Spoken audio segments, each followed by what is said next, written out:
तो आने वाला समय ही बताएगा। वहीं महासमुंद लोकसभा सीट पर भारतीय जनता पार्टी की प्रत्याशी रूपा कुमारी चौधरी ने एक तरफा जीत हासिल करते हुए कांग्रेस के प्रत्याशी ताम्रध्वज साहू को 1 लाख से ज्यादा वोटों से यहां से हराया है, शिकस्त दी है। चुनावी परिणाम पर इंडिया न्यूज संवाददाता ने वरिष्ठ विपिन दुबे ने इनसे खास बातचीत की है। आप ये बातचीत सुनिए। 4 जून को मतगणना के बाद जो महासमुंद लोकसभा क्षेत्र का जो चुनाव परिणाम था, अगर उसको देखा जाए तो भाजपा की रूप कुमारी चौधरी ने कांग्रेस के कद्दावर नेता और छत्तीसगढ़ शासन के पूर्व गृह मंत्री ताम्रध्वज साहू को 1,45,456 वोटों से शिकस्त दी है। एक विचार करने के योग्य बात होता हुआ ये बात सामने आती है कि आखिर जो ये चुनाव परिणाम आए हैं, जैसे महासमुंद जिले की अगर बात करें तो महासमुंद जिले में तकरीबन 8 विधानसभा आती है और 2023 में जो चुनाव विधानसभा का हुआ था उस विधानसभा चुनाव के अनुसार इन 8 विधानसभाओं में से 4 में कांग्रेस की विधायक चुने गए थे और 4 में बीजेपी के विधायक चुने गए थे।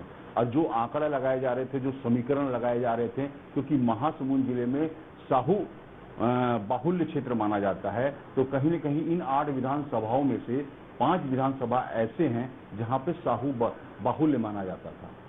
इन साहू बाहुल्य इलाकों में से, विधानसभाओं में से जो देखते हुए कांग्रेस ने ताम्रध्वज साहू को अपना यहाँ प्रत्याशी बनाया गया था, लेकिन जो रिजल्ट आया वो रिजल्ट एकदम ही उल्टा देखने को मिला। यानी जो साहू बाहुल्य क्षेत्र था, उस साहू बाहुल्य क्षेत्र से ताम्रध्वज साहू को जो वोट मिलने चाहिए थे वो वोट नहीं मिले, जिसका नतीजा हुआ कि महासमुंद से रूप कुमारी चौधरी, भाजपा की रूप कुमारी चौधरी 1,45,456 वोटों से विजयी हुई। ये कहीं न कहीं भाजपा के लिए एक बड़ी जीत मानी जा रही है, क्योंकि महासमुंद लोकसभा 1952 में अस्तित्व में आया और तब से लेकर ये 18वीं या 19वीं बार चुनाव हुआ, जिसमें 12 बार कांग्रेस ने जीत हासिल किया और लगातार ये चौथी बार बीजेपी ने जीत हासिल की। लेकर कहा जाए तो ये जो महासमुंद लोकसभा क्षेत्र है वो कांग्रेस का गढ़ माना जाता था। यहाँ से काफी कद्दावर नेता यहाँ से गए हैं चुनकर भारत सरकार में गए हैं, जहां मंत्री पद उन्होंने संभाला है।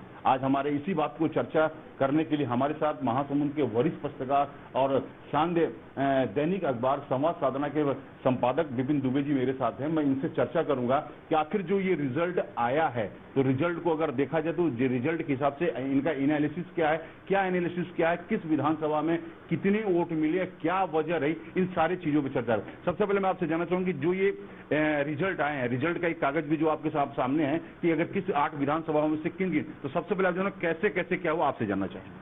देखिए, इसमें क्या है कि मेन जो हार का जो कारण रहा है ताम्रध्वज साहू का, उसमें पहले माना जा रहा था कि साहू बाहुल्य क्षेत्र होने के कारण, जैसा कि आपने बताया भी कि 5 विधानसभा क्षेत्र ऐसे हैं जो साहू बाहुल्य है, लेकिन उसका कुछ खास असर दिखाई नहीं पड़ा।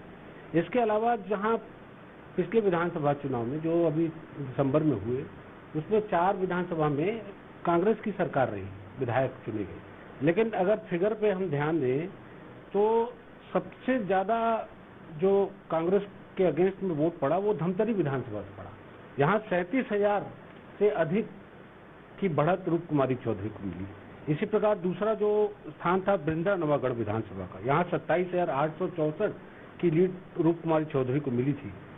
और इसी प्रकार सरायपाली में भी लगभग 8,000 के करीब, और सबसे कम लेकिन बढ़त होती है 606 की बढ़त खल्लारी में।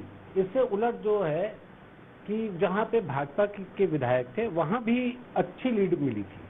जैसे कुरुत को देखा जाए तो सबसे अधिक कुरुत में 24,900 के करीब थी, राजिम में 22,000 के करीब थी, महासमुंद में 21,000 के करीब थी। थोड़ा सा कमजोर बसना रहा, लेकिन लीड तो लीड ही होती है। तो इस प्रकार से कांग्रेस के भी जो विधायक थे उन्होंने कुछ खास बढ़त नहीं दिला पाए अपने कैंडिडेट को। दूसरा ये था कि यहाँ पे एक फैक्टर जो काम किया, बाहरी कैंडिडेट, जो आपने देखा होगा कोरबा में भी इसका असर बहुत ज्यादा दिखाई दिया। वहाँ सरोज पांडे को बाहरी कैंडिडेट के रूप में लोगों ने नकार दिया। यहाँ भी बाहरी कैंडिडेट के रूप में ताम्रध्वज साहू जी को नकारा गया।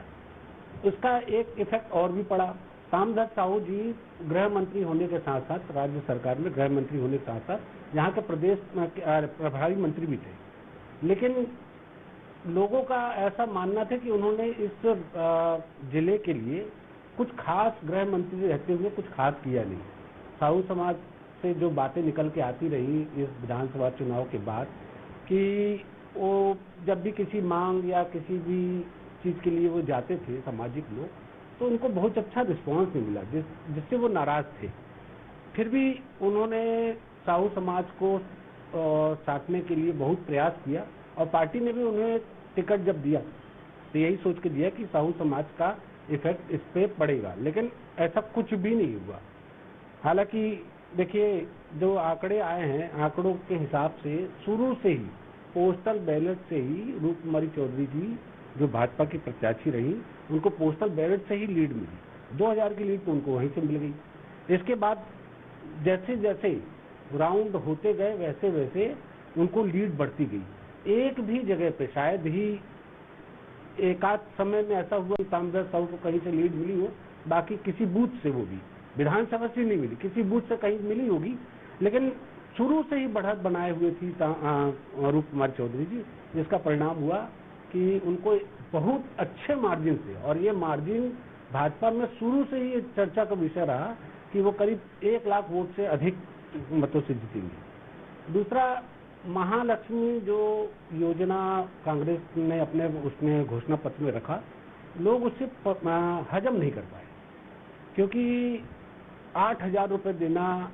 लोगों को थोड़ा सा भ्रमित करने वाली बात लगी। वहीं महतारी वंदन योजना जो था उसका बहुत अच्छा इफेक्ट पड़ा, क्योंकि 3 किस्तें आ चुकी थी और चौथी किस्त का लोगों को इंतजार था। उनको लगा कि हाँ, निर्बाध रूप से जब ये किस्तें आ रही है तो आगे भी आएंगी, और 2,000 रुपए 8,000 रुपए प्रति माह वो लोग थोड़ा एक्सेप्ट नहीं कर पाए, तो जिसका बहुत ज्यादा असर हुआ। जैसा आपने देखा, ये थे हमारे वरिष्ठ पत्रकार बिपिन दुबे, जिन्हें हमने चर्चा किया कि आखिर महासमुंद में जो रिजल्ट आए हैं उसको लेकर पीछे क्या कारण था कि बीजेपी जीती और क्या कारण था कांग्रेस की हारने की। तो आपने सभी मुद्दों को देखा, कहीं न कहीं राष्ट्रीय मुद्दे यहाँ और बाहरी कैंडिडेट, ये जो मुद्दे थे, और दूसरा जो महतारी वंदन, ये कहीं न कहीं भारी पड़ा, जिसकी वजह से तामध्वज साहू को हार देखनी पड़ी और रूप कुमारी चौधरी ने विजय हासिल किया। Ashutosh Tiwari, India news, Mahasamund. वहीं कांकेर लोकसभा सीट से अगली खबर